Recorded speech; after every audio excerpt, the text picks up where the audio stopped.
The Punisher has been a mainstay of Marvel movies and television for decades, but there's one project fans never got to see: Kurt Sutter's take on The Punisher 2, which was scrapped in favor of Punisher Warzone, which hit theaters in 2008. Sutter, of course, has since become famous as the creator and executive producer of Sons of Anarchy, so we asked him for an exclusive look back at what he had planned. Here's Kurt Sutter on the Punisher movie we never got to see. Not Marvel enough for Marvel. Sutter was hired to do a simple polish of the Punisher 2 screenplay, but he had his own ideas of how the story should go. He decided he was going to, quote, mix it up and make it different. Marvel honcho Kevin Feige didn't appreciate his tinkering with their characters, as Sutter told us. They're two-dimensional for a reason, that's the purpose they serve, so I was trying to expand the Marvel universe in a direction it should not have been expanded in.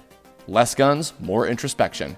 So why did Sutter's vision fail? He explained it was because he wanted it to be more about character and less about formulaic action, saying, "I was trying to write to the emotionality of this dude and motivate the absurd violence with some kind of meaning."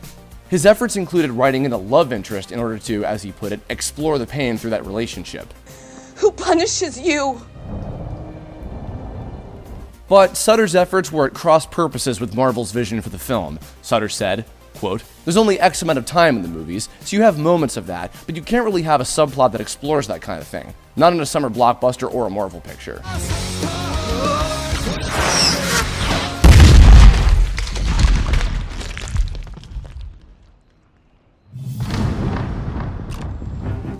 Kevin Feige was not amused.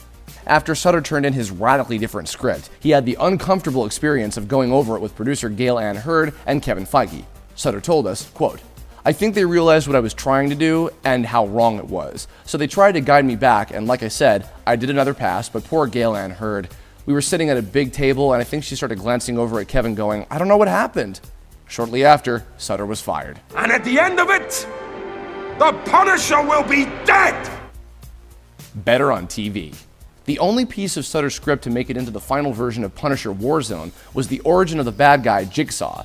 The film was a failure, but the character's return in 2016 on the second season of Daredevil was popular enough to earn Punisher his own Netflix series starring Jon Bernthal. So why was Punisher more successful on television than film? Sutter thinks the character is just better suited to the small screen, telling us that, quote, "As powerful a character as Frank Castle is, there's a real linear component to that narrative, and it almost works better tangentially, alongside of another story, rather than standing up on its own." That's what you're able to do with TV. You can go sideways. You just can't go sideways in a feature, not unless it's an indie. But in terms of Hollywood, the narrative has to be moving forward. Thanks for watching. Subscribe to our YouTube channel to watch more videos like the one you just saw, and leave us a comment to let us know which version of Punisher is your favorite.